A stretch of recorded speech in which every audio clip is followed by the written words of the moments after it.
Hello and welcome to another episode of the Shakedown podcast with me, special friend of the channel, the one that they call Tomo, legend of the space, goatiest content creator to have ever goated. How are you doing, sir? I am grand on Christmas Eve. It's a pleasure to be I here. Thank you I, for having me, Cameron. I didn't know that, Tomo. So I don't know what's going on, chap. What Christmas? What is that? Chezinho, legend, comrade, my right honourable colleague. How are you doing, sir? Yeah, ready to put my feet up. Let's go. Should we talk? What do you mean ready to put your feet up? Aren't they up already, Shez? Haven't you finished work for the year? I have. But this is the last bit of fun I'm going to have before family time kicks in. I mean, yeah, fair play, fair play. What are the plans, chaps? Before we get into some F1 talk, what does a normal Christmas look like in Shez's world? Um, lots of fights. Lots of What are you? you've done the potatoes wrong. Arguments. Who said Yeah, fights? I was like, what are we doing there? yeah, like mild fights. Go on, then, Tomo. What's Christmas look like in your world, sir? To be fair, this year it's a bit more busy Christmas Day, getting around all the family, and then Boxing Day as well. So a lot of driving about, but fortunately everyone's kind of around the southeast of England. So yeah, it'd be nice, it'd be fun, and I'm not doing really any of the cooking. I'll cook roast potatoes tonight actually. We had a little pre-roast, pre-Christmas dinner, me and Hannah. But yeah, I'm not doing any of the cooking over Christmas. So I don't mind the cooking though, to be fair, lads. I don't know about you two, but I quite like the quantities are a bit annoying because you got to try and find the oven space. But I quite like chefing it up over Christmas. I reckon, Shez, you've got a mean roast potato in you. That's all I've got though. Cooking. What is that? How do you even spell the word? Go on then, chaps. Let's talk about some Formula One because there are very many Formula One centric threads to pull at if indeed we're talking about the season that was 2024. One of the arguments that I'm seeing kick off, amongst others, is the order of the best driver in the championship. Tommy, let me come to you first. Who are your top three in 2024, chap? Okay, yeah. So I've got my top three, and we've obviously seen, which I'm sure we'll get into, the drivers giving their top 10, the team principals giving their top 10 as well. My top three is obviously Max first. That goes without saying. Then Charles Leclerc. I think given the machinery he had underneath him, he maximized that machinery more frequently than Lando maximized his. And then Lando in third, because as much as Lando has missed opportunities, he's the one who put himself in those opportunities in the first place, which I think people maybe miss, right? Would you rather him be slower and then not put himself in the opportunity to then like bottle it off the start, which he did many a time, unfortunately, this year, for example? So yeah, me, Max, Charles, Lando, one, two, and three. Quite simple. Oof. We're about to get techier than techie things, aren't we? This is going to be a polemic one. Shez, do tell. I think you guys are going to absolutely go mental when you hear my top three. Then Max and Charles, one and two. That's easy for me. Like Charles absolutely maximized what he had underneath him, and took himself to a new level of consistency that I don't think we've seen from him thus far. My number three, though, George Russell. You're a chaos merchant. You and Mr. This is just Ooh, chaos, nice, Shez. nice. I like it. I like it. To That be fair, George is fourth in mine, so we're not a mile off, Shez. We're not Yeah, a mile off. yeah. George, say that again, Shez. I must be in a parallel dimension or something. I must have misheard you. Repeat for me, sir. Which bit? The top three, because I think I'm missing something. Max, Charles, George Russell. I don't understand. George over Lando. Yeah, I think In what I world, think chap? What are you yeah. smoking? I'm using my logic from 2008 when I put Robert Kubica as the best driver of that season. Um, George had a car that didn't really have any right to be anywhere near the front, and yet on the road won two races and out qualified the statistically at least the greatest qualifier of all time. Yeah, you can put a whole heap of caveats on that, but ultimately you got to do what you got to do. And I thought actually, in terms again of what I wanted to see from George versus what he did last season, there were far fewer mistakes. Yeah, there was Canada, but in essence, if you had plonked George in that McLaren this year, I think he would have done a better job than Lando did based on what he did in a Mercedes this year. That's my reasoning. This is chaos, Shez. I don't even know where to start with this. George in third, but to be fair, you and Mr. Windsor, friend of the channel, both said the same thing. I think that's Really? not. Yeah, he had George high. Yeah, I think he had George higher than Charles. Mate, listen, I don't know about that. I would have Lando in second. I would have Lando in second, and then I would have Charles in third. George. Nah, Shez. I think my biggest caveat with George is that there were a number of times this season where Lewis demonstrated let's say significant. I think we throw around these words a lot, right? All of these drivers are very, very close, but Lewis was able to close race pace gaps to George at times quite kind of shocking, significant, maybe is a better word to use, rate. And then it comes to, okay, do you think Lewis is just like, obviously, like Lewis's record goes without saying in terms of race, and that's always been his he's always been able to extract incredible performance over a race distance versus maybe a qualifying sheen that's kind of come off of Lewis Hamilton in this part of his career, perhaps, right? But I think that's the only thing I look at George and think, like, he is missing that relative to Lewis, but also, is that just us? Am I expecting too much from George? I don't know, because he did an incredible job against Lewis in qualifying. So that's the only thing I would say that maybe, because I was genuinely contemplating put George ahead of Lando. I didn't in the end, but I think that was the main thing that I came to. But I think my counter to that is that, number one, George was putting himself in a qualifying position that allowed him the luxury to not need that race pace, particularly in races. Las Vegas in particular, yeah, Lewis finished 4 seconds off the back of him, or 6 seconds in the end off the back of him. But to be fair, George could have done that race with a one stop and still won it. And then again in Belgium, okay, the track surface played to what he was doing and allowed him to do what he did, but still, he was the only one of the top guys to pull off a one stop. Fernando was the only other driver, I think, in the race that did that. And it essentially won him the race. And that's something that I didn't even think that George could do, let alone demonstrate to us that he's able to do it. So yeah, is he losing maybe a tenth or two in ultimate race pace to Lewis? Maybe, but I think Lewis is still probably on race pace top one or two on the grid. So is that really saying anything?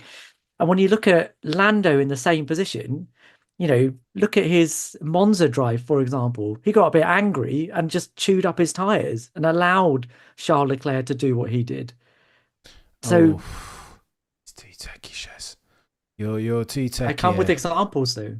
You do come with exhibit A, B, and C. Shout out to the Ferrari strategist. Here's what I think. I think Lando, and again, maybe it's my memory being hazy.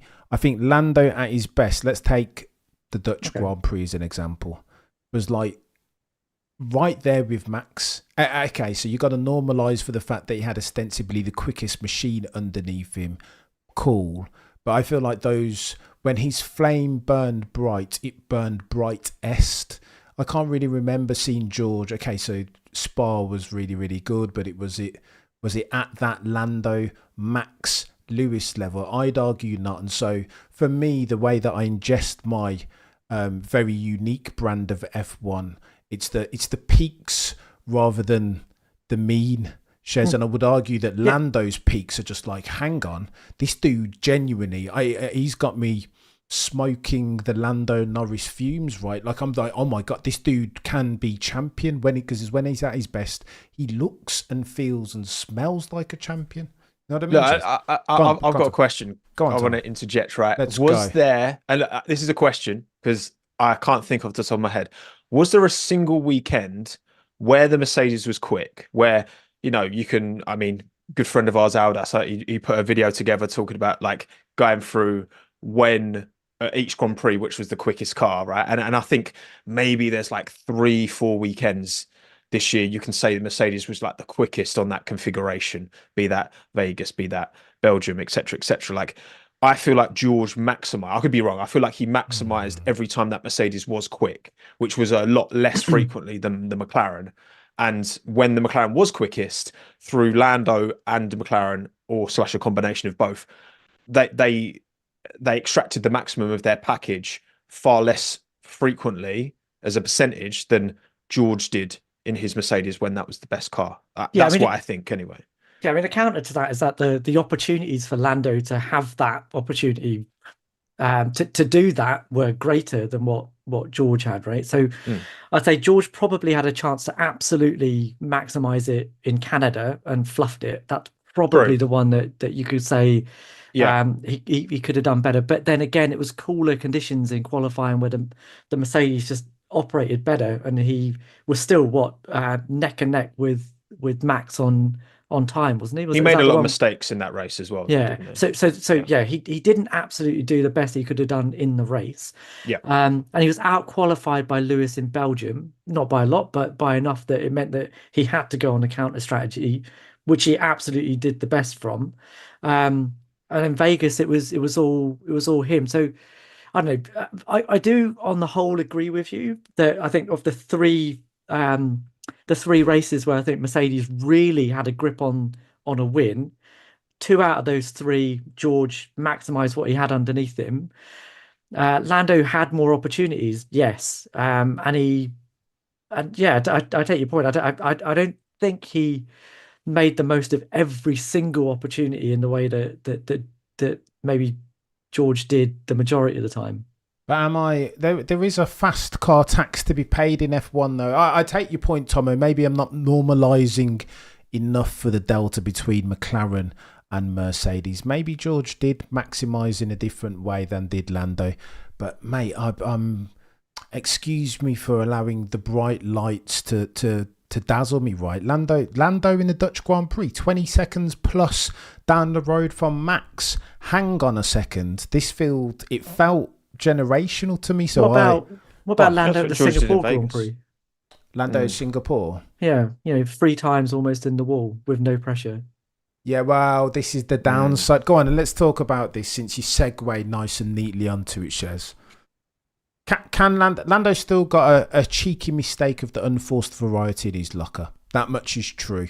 And he does, as Nico Rosberg said in your most recent appearance on the Sky Sports F1 podcast, Tomo, there is a very cheeky or a very a concerning expectation pressure doom loop that by dint of his verbiage, Lando Norris keeps playing into. Post Abu Dhabi, it was straight away, next year will be my year.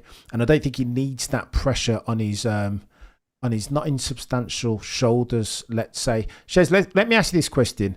Lando Norris is installed currently as the favourite for next year drivers. They have him winning 33.33% recurring of the time. Should Lando be the favourite given the performance that we saw out from him this year? No. Only because I can't. How can we, number one, guarantee that the McLaren is going to be as quick as it is this season? And I think for Lando, he needs a car advantage to be able to drive it home. And the problem for me is that in those nip and tuck moments, unless it's absolutely nailed on that McLaren in his hands is the quickest car that weekend, he finds a way to not win it. That's a bit. It's happened. Rude. It's happened too often, though, hasn't it? This season, that every time I thought, okay, Lando's in there. He's in with a good shout, but there are other drivers also in with a potential shout. It was never Lando that came away with the goods. But hang on, Shez. It feels like we could switch and replace the name Lando Norris from the stanza that you've just quoted with Charles Leclerc. This is the argument that we've had for the past 12 months about his. But I don't think you can, because let's take that Monza drive for example, right? Lando started on pole in a car that allowed him to dictate what strategy they were going to do. They had all the options in front of him, right? And because he got overtaken by his teammate, and okay, you can put a bit of McLaren blame there as well, but because that happened, it shook him and it allowed Charles, who shouldn't have been able to win that race, in to win the race. Again, if you look at another race like Austria, that's another race that you kind of think he probably should have won that race. But again, somebody else came in and won it, and there's various reasons for that as well. And you can put in. I feel like you're being a bit harsh as on Lando. No, I don't think Shez is being harsh, but what I would say is that we are then looking ahead to 2025. Are we thinking Lando's going to have learnt from those instances and will improve and do better next time, or will it be same again? And you brought up, comparisons to Charles Leclerc, Cameron, and I think this was his best season in F1 to date, in my opinion. I think he's really been able to, and he's mentioned this as well. He's spoken about this being just getting away from that 101% and just, driving a bit more conservatively in order to get the job done.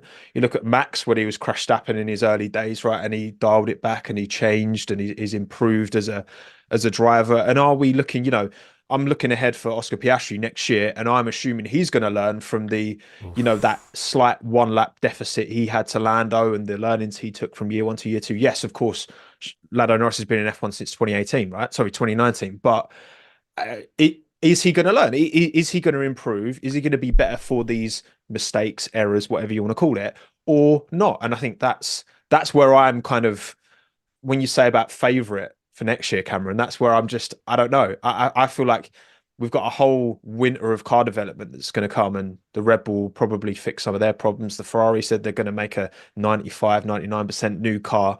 Is going to be coming for 2025. And so for me, favourite is really, because it's so close car-wise, it's who the best driver is. And for me, that's Max Verstappen. So I would say, favourite going into next year for that reason. I would agree that, Tommy. Let me read this out. Giovanni, you're a legend, says that Lando was the more aggressive driver, but not nailing his pole advantages shows him to not yet be the complete package. George, I think, is more rounded as a driver, but was let down this year by the hardware.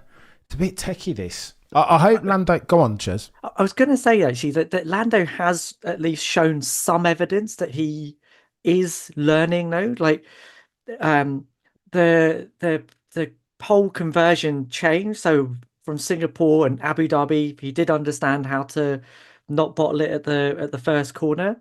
And also in wheel-to-wheel racing, actually, I mean, I've got to give credit to him. From where he started off in Austria, there was some improvement in Austin, and then there was the race in Mexico where he absolutely understood what the brief was and did what he needed to do.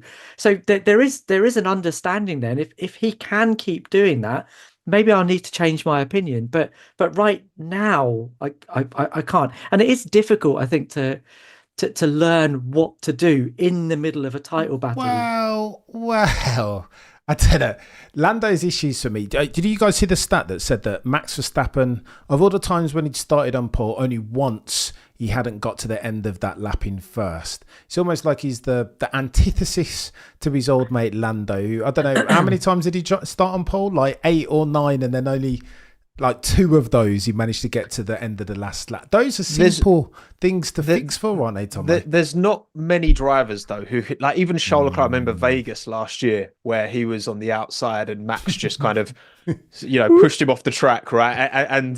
And Charles was claiming, and, and it's like that is it. Max will drive. Like, there's no one you want to go against into turn 1, lap 1, less than Max Verstappen, because as well, with the concession that the rule makers give around lap 1, they're a bit more lenient. Max makes the most of it. He made the most of that in 2021, didn't he? In Spain, in Imola, he knew he could get away with forcing Lewis off. He played to the rules, and it paid dividends by the end of the season. So, it's not just Lando. Like, yes, Lando has missed out, and you might say the antithesis, but I feel like Max is everyone's antithesis, because that's how he goes racing into turn 1, lap 1.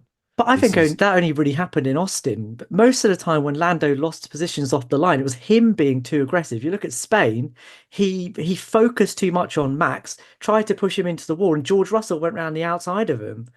Again, you look at Fair. Hungary, where he was again focused on the wrong driver and let his teammate through into the first corner. It's not. I don't think that's a Max problem. Maybe it is in the back of his head, but Lando was making those mistakes on his own when uh, he didn't really Or need even like to. Spa when he lost loads of positions, Ah, didn't he, going for no wide? Yeah, reason. Yeah. mate. yeah, yeah. He's got a cheeky mistake. Tommy, let me ask you about Max since you've touched on it. What do you make of? So Max is the most divisive figure in the community. Eh? Either you love him and think he's one of the best peddlers that we've ever seen in F1 history, or you think he's the spawn of Satan and doesn't race cleanly enough, a la, let's say, a Sir Lewis, Carl Davidson, Hamilton. On what side of that fence do you sit, Tom, on the back of 24? Look, I mean, Max literally said it in his post-season Lawrence Barretto chat. He's like, "I will do everything I can to win." That's a direct quote from Max. Like, that is an approach. He's not. He's interested in winning, like beyond all else, and the rules are written the way they are. And if there's a way of, playing to those rules and playing to an advantage, playing to the whistle, however you want to kind of whatever analogies you want to make, like he will do what he has to do, and you might not like it. The way that he drove Lando off the track at Mexico, and the way that I think not even just him, to be honest, though, just the way that the kind of racing that these F1 rules allows and facilitates, where if you're ahead at the apex, you don't have to give any space. That's not why you go to any GT racing category, any other established form of motorsport, and that's not acceptable, but it is in Formula One for some reason. And then even like you've got the drivers endorsing these kind of rules, which I don't agree with. That's not what I consider to be good, hard, fair racing. But that Max understands the assignment, right? And you play to the rules.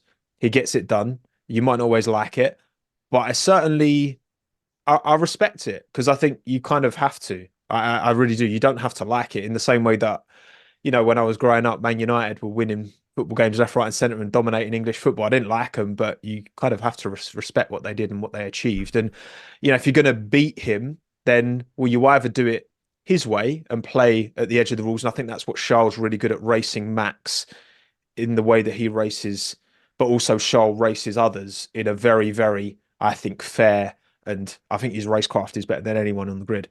And you either play it Max's way, or you probably lose. And fair play to him. He's going to be the one remembered for multiple world championships, and he's got 4 now. Maybe it'll be 5, maybe 6, 7, 8, 9, 10, however many he wants. Honestly, because I think he's that good. Oh, Shez, let me ask you the question this way, because we've eulogised in extremis about Max Verstappen and his not insubstantial skills behind an F1 wheel. Do we need to? I've said on this channel a gazillion times, what I'll never ever do is sacrifice truth, value and objectivity at the altar of partisanship, recency and or confirmation bias. Do I need to renege on that phrase, Shez? Are we now bathing in the sporting endeavour par excellence of Max Verstappen too much and conveniently forgetting his indiscretions? Are we guilty of that, Shez, as Max Verstappen fans? I'm going to flip that question back at you a little bit, right? Go on, please. So, and this is unfortunately nicked from somewhere else, but isn't imitation the best form of flattery? Go for it. So, when I was growing up, my favorite driver was Michael Schumacher, and I've looked back on his career now, and I can't with the best will in the world put him as my favorite greatest driver of all time because of the indiscretions. But do you think that some of the incidents that Schumacher got into with his wheel to wheel, do we think that Max's indiscretions are the same or different to those? I have a view on this, but I really do want to know what you guys think. Bloody Nora. Tomo, chime in on this whilst I think for a second, because that's a very techie question and I don't know how to answer it, mate. Okay, so obviously the main, obviously Villeneuve and Hill, right, are the two that immediately come to mind. also obviously, Michael with, I remember, what was the one, 2013 when he pushed Barrichello almost into the Oh wall? my God. 2012, yeah, in Was that Hungary, 12? yeah, Right. yeah. Yeah. Yeah. So there's a few in his locker. I think that obviously Michael got away with the first one, didn't get away with the second one. And the intent was very clear. And I think Max, you look at the move Max put in at Mexico, on Lando, you look at the move he put on Lewis in Saudi into turn one, both flagrant examples of just throwing it up the inside, knowing he said it himself, he's always in control, knowing what the outcome is going to be, and you put yourself ahead um, by any means necessary. And if you're going to still be there, then we'll have a crash, blah, blah, blah. I think the mindset, in the same way that I don't think I think Michael was in control of what he was doing in those instances that immediately come to mind. I think Max is in control of what he's doing, and you play to your outs. And if it's that, or you're gonna lose anyway, again, I will do everything I can to win. I think they are very similar. And as much as, yes, there wasn't contact with Lando in Mexico, there wasn't contact with Lewis in Saudi in those specific moves, that wasn't because of Max. That was because of Lewis and Lando getting out of the way, right? And with the Hill and Villeneuve ones, that could have, if they'd have got out of the way, then would they be seen differently? Who knows? So yeah, I think mentality wise, it's the same. I do.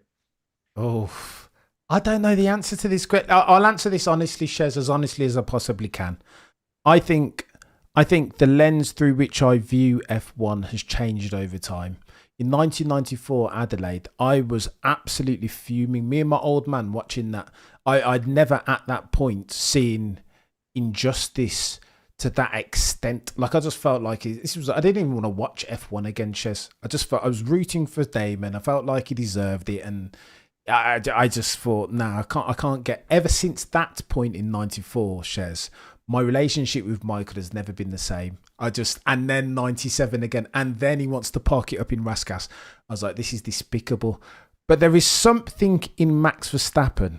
I don't know whether it's the fact that maybe it is the lens through which I watch F1 has changed over time, and I'm a bit older and a bit greyer now, and excellence means something different to me, where I can forgive, I don't know, a cheeky indiscretion at Brazil, lap 40 whatever, turn 4 on Luke. I don't know, I just see that, and then I'm like, let me put it this way, Shez, that the indiscretions or the line stepping, again, they're a means to an end, but the indiscretions for me are here as far as the way that I ingest my Formula One. And then a Brazil 2024 or a Brazil 2016 is here. It more than, to use the accounting terminology, it more than offsets the negative downside of the indiscretions, almost wipes them out like a nuke. I don't even remember. What are we talking about? It's confirmation / recency bias, isn't it, Chess? And as far as Max is concerned, I've fallen into the spell. There you go, Shez. That's my answer, chap. What's your answer? I would argue that on Max's front, they're not even indiscretions. That's the magic that Max Verstappen has. Oof. That when Schumacher got into the incidents that you've described, right, especially Hill and Villeneuve, it was desperation. It was like, crap. If that guy goes past me now, that's it, championship over. So he just placed his car without thinking, instinct only, into the side of Villeneuve's car, or closed off the space for Hill. There was no particular premeditation other than that instant, I have to do something to save my championship. Whereas I feel with Max, in every situation that he puts himself in, he knows exactly what the outcome's going to be. You think of Saudi, you think of even Brazil 2021. He knew exactly what he was allowed to do and did that thing. I don't like it. You don't like it. It doesn't matter to him. He's like, as he said to Barretto, what other people think of his driving style doesn't matter. As long as the stewards don't penalise him for it, it's fine. He'll do it. And even when he does something blatant, like the second move in Mexico, it still screwed over Lando's race more than it should have done because of how he did it. right? So I think Max's genius in this regard, when it comes to wheel racing, is that he knows where the grey areas are. He will exploit them when the rule makers go, you're not allowed to do that. We're going to change the rules. He finds another grey area to go into and then exploits that. Like, how can you race someone that does that again and again and again? And I'm with Tomo, right? I don't like it. That I think the United comparison is is well put, because it's not pretty to watch. It's not the corner after corner after corner sort of racing that you want to see, but mate, it's pretty effective. And if it's within the rules, that for me is why you have to put Max right up there, because it's not it's not cynical in the way that Schumacher did it. For me, a difference in extent, sir, not kinds. Giovanni, you're a legend. Let me read out this comment quickly. Using the previously mentioned Man United analogy, Max drives like an Italian football team plays, a certain level of skill and flair, but sometimes stretching the rules while others try and play the game. He's so techie with Max. I don't think we're going to get consensus here. And I'm not sure if I agree. You said that you don't like Shez. You said that you don't like Max. You love Max. It's not that I don't like the moves. I don't like the moves. I don't like that form of wheel-to-wheel racing because it's just not pretty. I mean, you guys saw the move that Charles pulled on Lewis in Qatar, right? That was great. That was really good fun to watch, right? If that had been Max, it would have been hog the apex, block it, make the other guy go off, and he goes past. Fine. It's not fun to watch. It's within the rules, though. There you go. So he's an Adrian Newey of an F1 peddler, right? Look again, right? We use back it. to the football analogies, right? There's a way of playing beautiful football, right, and being successful, perhaps, and there's a way of playing ugly football and being successful as well. And I think the best and most successful sporting enterprises in the world, be that football, be that Formula One, be that whatever, you have a combination of. I mean, I don't know. You look at the like Golden State Warriors. You've got like Steph, who's he is the magic, but then you've got all these other players and these other characters who take these different roles within the team and do different things, and not everyone, and it works. And that's the thing. It blends together. It works, and I think Max races in a way that, at times, and again, this is the thing as well, right? He does it when it's necessary, but also Max is capable of being a phenomenal wheel-to-wheel driver. There's no doubt, there's no question about that. It's just a matter of like doing what needs to be done in order to get the job done. Yeah. When push comes to shove, right? And that's what certain sporting enterprises are prepared to do, and certain others aren't. And again, you're remembered how you want to be remembered, and some people just want to win at all costs. And aren't they? Isn't that a mentality that we, look up to and try and encourage? But then you always start to get in grey areas of the rules. But that's where these things are won and lost. Oof.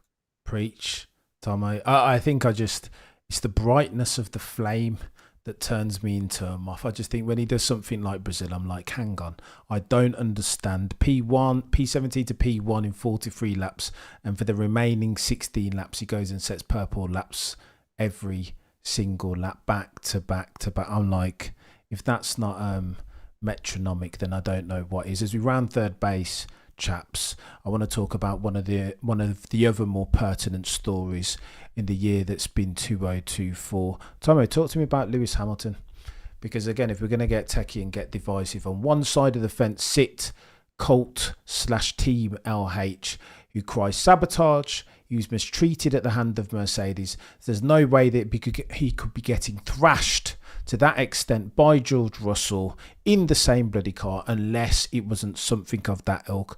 On the other side of the fence, you've got those who say, well, he's 39, soon to be 40 years old. There's only ever been 3 champions in F1 of the driver's variety to win the championship at that age or older. This is a young man's game, and the first thing to go with old age is a tenth or two in pace in absolute terms. To that, Sir Tomo, you say what? I say that even Lewis, even Mercedes probably don't know to what extent they ultimately, I think, pragmatically should have and would have inherently moved things in a direction that's going to work for George Russell long term because he's their future. Lewis is their past, and so there's no real there's no sensible reason, right, to 50-50 everything between the two of them. Do I think it was as far as like, leaving bolts off of Lewis's car and like vandalizing him and like, no, obviously not. Obviously not. But in the same way that Carlos would have had it at Ferrari, Esteban would have had it at Alpine, if you're on the way out, then things are going to change and they're not going to go in your direction, and that's okay. And that's the way it should be. So yeah, like I think, who knows, right? Kimi spoke of losing a little bit of pace at the end of his career, a little bit of one lap pace, but still being able to be a demon in the races. It's a big ask for Lewis to go into a new environment, first team outside the UK for his entire, well, since he was ART, right, with Fred back in his junior days. So yeah, look, I don't know.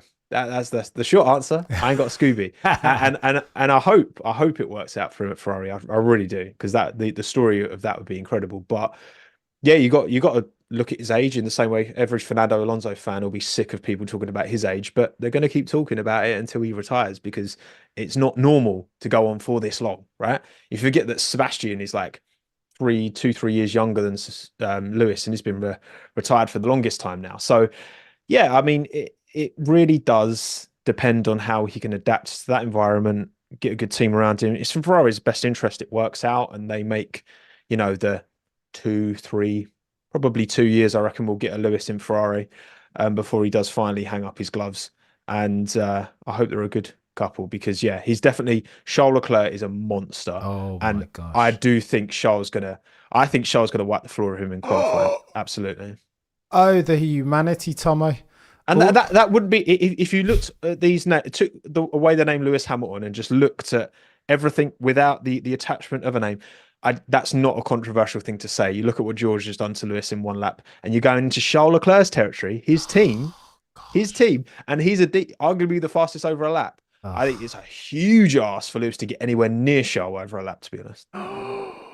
Jazinho, let me ask you the question this way. Tomo's just broken my heart, thrown it on the floor, stamped on it with impunity. I'm hurt. I can't even continue the podcast anymore. But I think, sadly, that's the objective reality that we're looking at as Sir Lewis Hamilton fans all over the world. Shez, Brabham in 66, Fangio in 57, Giuseppe Farina in 1950. Those are the only drivers who have won a Drivers' World Championship at the age that Lewis Hamilton will be by the time he steps in that red machine.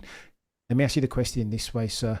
Can Lewis Hamilton win an 8th with a fire-breathing dragon in Charles Leclerc on the opposite side of the garage? Always give me like difficult questions. I mean, what else are we doing on the podcast? Do you know what I mean? wasn't Farina also the only rookie world champion? Oh, look at you! I could not. Oh, hello. He has to be, doesn't he? Because he won it in 1950. This is true. Look at that. Go on. There you go. He's got us on a technicality. Technicality. You're going to answer me a question, Shez? Look, can he? Yeah, I think he can. But there's a fundamental question in the middle of all of this that is really difficult to answer, because there's just so many variables in there. Which is, has Lewis struggled this year has he struggled since 2022 because of the Mercedes, or has he struggled since 2022 because it's a ground effect car? If he goes to Ferrari and struggles there as well in the same way with the same problems as he's had at Mercedes, then I guess that the answer is the latter, and in which case he's probably not gonna put himself in a position in races to win them, because he's just qualifying too far back. But the final season at Mercedes is a little bit of an enigma for me anyway, because the first 2 seasons up against George, he actually was the quicker driver. That delta came down between 22 and 23, but it was still in Lewis's favour, just about. But this season, it switched the other way. But actually, if you look at the difference in pace between the two of them in the first half of the season, it wasn't that bad. But there's clearly been a switch. I think it was after probably Monaco where the front wing changed. And since then, Lewis has just been on a bit of a downer. I just don't know if that is because um, the car just doesn't suit him. Well, actually, we know that the car doesn't suit his driving style, but if he just didn't have the motivation to dig deep and change the way he drives the car to get more out of himself, was it because he just cannot? There is just no way he can adapt his driving style to do that, or was there just a little bit of, well, this is my final season here. I'm not going to win a championship. Um, C'est la vie. Certainly by the last two or three races of the season, other than Abu Dhabi, that seemed to be the pervading sense of it. But I don't think we're going to get an answer to any of those questions until the first test and the first few races in red. Mate. I hope it's going to be. I imagine it's a bit of everything, surely, Shez, right? All those Yeah. little things working together, because it's qualifying pace, which is your 1 lap absolute maximum confidence. That's where you can, if you don't have that inept 100%, like that's the peak. That is the peak of the peak, right? You're very rarely are you, relative to all of the Grand Prix laps you do over a season, very rarely are you approaching all of those 1,444 laps that it was all this season, right? Because Oscar did all of them. Like, what percentage of them are you attacking at qualifying pace? Like, I don't know the percentage, right? But I can't imagine it's big. It's not significant. And you look at Ricardo. I don't think ever really suited these ground effect cars as much as, I mean, that 2014 Red Bull, he was dancing with that. I think Vettel, Perez as well. These are guys who, are of that generation, after Lewis started. They started after he did, but they that they never really worked with the ground effect fundamentally. And obviously you've got these younger drivers who are going to be more green, and this is all they know. And sure, yeah, Charles drove, he was in the Sauber in 2018. But he's much earlier in his life cycle as a Formula One driver. So I think Fernando is like the exception to the rule, because I still think we're getting a top tier Fernando. But if Lewis isn't, if it is a fundamental, which you might be right, Shez, maybe it is just a fundamental disagreement with these types of cars, then he wouldn't be the only one. Correlation doesn't equal causation, but maybe I think that's probably part of it, but I don't think that's the whole thing, not at all. I think he talks about it quite clearly though. Like he has said himself, look, I like to brake late, V the corner, get the car rotated right at the edge of braking performance, right?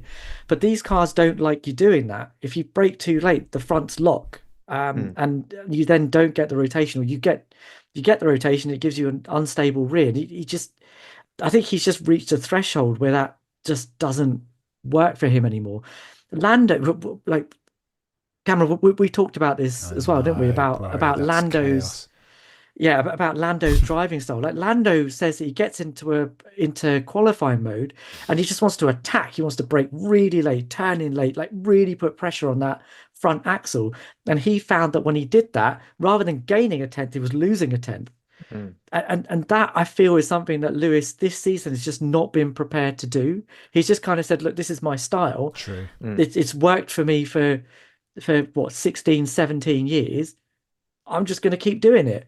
And I think if that mentality persists more than his age or some kind of amorphous, I've lost pace because I'm 40, that is the thing that I think is going to cost him at Ferrari. But that again comes down to motivation for me more than anything else. And I think Daniel says something similar. Like when he was at McLaren, he was really fighting his own style to try and get on top of it.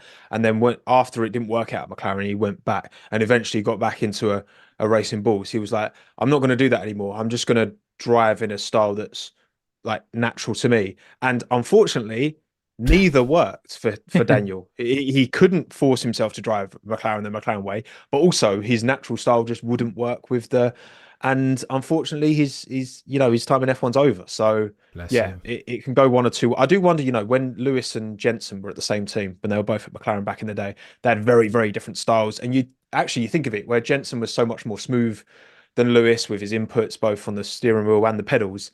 I reckon Jensen's style would have been. I don't imagine like a regen Jensen Button. I think he'd have done really well in these ground effect cars, where you got to keep them level. It's not about It's all about smooth inputs. I do wonder if his inherent style would have worked. He liked a bit too much understeer though. That was the problem, and you can't. These cars don't. If you build too much understeer into them, they're quick round the fast corners, but as soon as you get into a slow corner, they don't want to turn. And I think that's what would have undone Jensen Button. And that shows is where you gain all the time. Shez, let me read out this quickly. Snivels, you're a legend. I feel like Max drives very much like Senna, with aggression and moves that he tries to make, which sometimes end in accidents. I feel people are too scared to make that comparison because Senna has become somewhat of a deity. Max, don't hate that. Don't hate that. MSRS says it won't be boring when Lewis Hamilton was winning. Charles will wipe the floor with Sir Lewis Hamilton in 2025. Tomo, that is a reach. It's techie. In qualifying, I absolutely think so. I think you might be onto something, as much as it burns me. Go on then, chat. Says you ran third base. I want to pitch something at you. I want to call this segment overreaction. Around the Checo Perez stuff, I've been looking at Isaac Hadjar, and I'm not sure that he's necessarily the guy on merits to supersede for that Racing Bull seat, Danny Rick or whatever, back in the day. I saw him do an interview, and in that interview, he said about Sir Lewis Hamilton that he's my favourite driver and I think he's the GOAT. In a story that's told in tense, where margin is currency. Shez, let me pitch this at you. I said that I don't think Isaac Hadjar should be talking like that, bearing in mind he's a Red Bull driver for Pete's sake, and Max and Lewis don't exactly get on. Do you know what I mean? They won't be sending each other Christmas cards. What do you think to that chap? Should he be talking so honestly and earnestly, bearing in mind that some people, some F1 aficionados, don't think he's got the minerals to succeed in that Racing Bull seat? I think you can pretty much say what you want outside of the car. Like what you do in the car is what really matters. And the I think my best example of that is George Russell in Abu Dhabi, spouting a lot of words without any backup. Yeah. So I mean, I don't know. Like, should you be talking about other drivers and deifying them, especially when you're going to be going up against them? But Shez, George saying that with his length of service now, okay, so it's time, right? There's a time and a place for these things. It's a very different entity as versus Isaac Hadjar saying it, and he hasn't even turned the wheel yet in an F1 race proper. I thought that was a bit. Tomo, chime in, chap. Am I overreacting to that? Can he say whatever he wants on a podcast and expect there not to be any ramifications from a fire-breathing dragon in Max Verstappen? I think whether he says it or not, I mean, all of these, the kids at the end of the day, right? And of course, they look up to Lewis and Max and would have as kids coming through, whether they say it on a podcast or not. Like, obviously, these drivers who are coming through the ranks look up to, because of course they do, right? They are role models, as MBS likes to keep reminding us. So, I mean, honestly, I don't think it means anything. I literally don't think it even moves the needle anywhere. Like not even a fraction of a percent. I don't think Max cares. I don't think Lewis cares, because I mean everyone looks up to Lewis realistically, right? I think it's the driver. They're just they're human and they're normal and they're just talking, and almost I think this younger generation more than ever now, because they've grown up with social media and this access to the world. And I think it is arguably making a more actually refreshing and open and real and genuine, because it's very hard to fake it nowadays, because so much of you is put online. And like, imagine being an F1 driver nowadays compared to 30 years ago, right? You've got the social media admin in your face at all times. You're doing podcasts left, right, and center. Like you're being interviewed before and after each race. You've got a radio as you're driving around. Like there's so many. I think these guys and girls are just going to say what they're going to say, and they're going to be who they are. And I don't think about it. It doesn't even cross my mind, to be honest, Cam. I don't think it's anything. Not of consequence at all, Tommy. You share. I made that video and I was like, mate, listen, if there's lap time in this, then you might want to say something different. To which all of my subs and mates online said, "You are an absolute numpty, Cameron. What are you talking Where would that about?" lap time manifest though, Cameron? Like how when you think about that lap time, where's that coming from? Where's the lap time? Is it the drivers losing it or Lewis is gaining it or what? I don't know. So I think on TalkSport, Christian Horner spoke very extensively about the Checo Perez and Hadjar and Liam Lawson love triangle. And the one thing that stood out to me that jumped off the page almost is that one of the reasons why he said they ultimately plumped for Liam Lawson over Yuki wasn't necessarily the performance, the future trajectory he ultimately had to play. But he said the R word, Tomo, relationships. Everybody always says, anyone who knows anything about F1, like old grizzled veterans, will always say that your success in Formula One as a driver and as a team is your ability to manage for relationships. And in my mind, so Max can say whatever he wants to, right? Because he's got 4-time championship privilege. Same too with Lewis, 7-time champ. But if you're a rookie going in and you understand that there is lap time, Tomo, in managing for relationships, you're a Red Bull driver on the junior program, haven't even turned a wheel in F1 proper yet in a Grand Prix, and you're saying, I think Lewis Hamilton's my favourite driver. That's one thing, yeah. But then to expand upon that and say I think Lewis Hamilton is the GOAT, bearing in mind you're going into the team to drive alongside the sister team of Max Verstappen. I'm not sure, Tomo, that's very wise. Relationships with who though? Who's that? Is that what relationship with Christian or like the personnel at Red Bull or with Max or? I think a lot of them, because you know Max already. Max will say publicly that he doesn't care about this stuff, and I don't think it bothers him necessarily. I think to a certain extent it is water off a duck's back. But then, I don't know, he wins the championship and he's straight up to Zach Brown saying, well, what were you talking about the other day about I can't win unless I have that. So he knows this stuff. Liam Lawson spoke about Max was the only one to come to me and talk about Super Formula, and he'd reference certain bits in the Max. He watches this stuff, right? He does this. He will be aware of what Isaac said.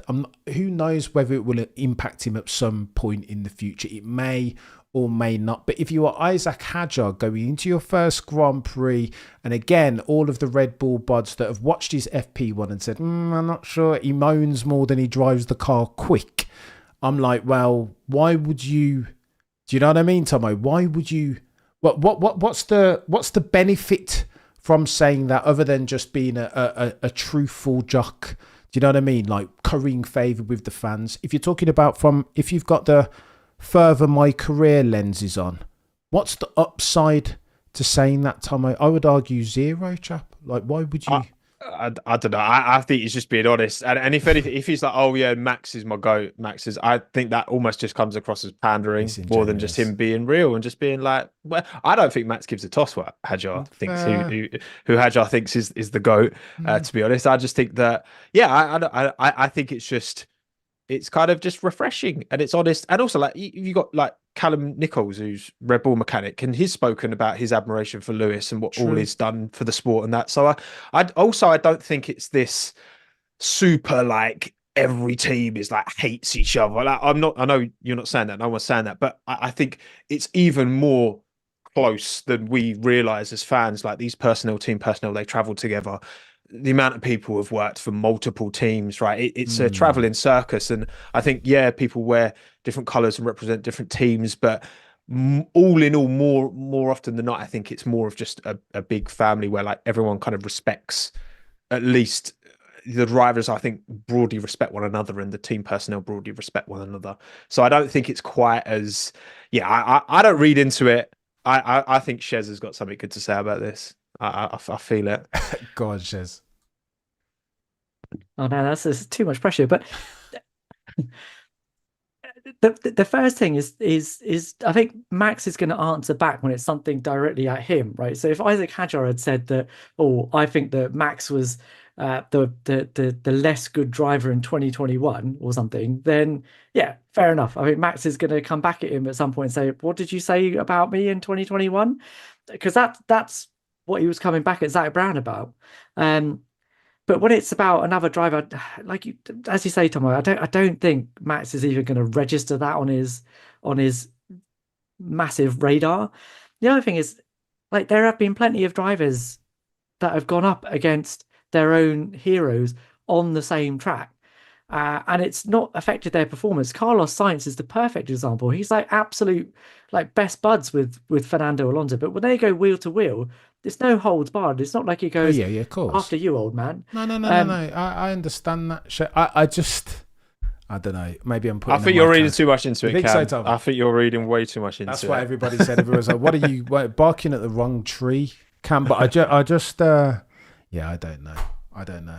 He is hoping when Isaac Hajar, I'm hoping that he does super well, right? But there are already questions, and I don't think he wants to exacerbate for those by dint of some of his words before the world media and press. You guys have been legends. Tomo, you are the GOAT of all things F1 YouTube. If, ladies and gentlemen of the F1 jury, you're not already subscribed to Tomo on YouTube, what are you doing with your life? Shortly thereafter, go and drop a cheeky subscribe on Tired GP. Again, that's Shez and Amar, Shez's cousin, talking all things God tier level insight each and every single time. If I don't see you guys in the chat, thank you for joining. Have a Merry Christmas and a Happy New Year. We'll be back same time, same place next week as per usual. Between now and next time, do me and yourselves a favour. Remember to look but never stare.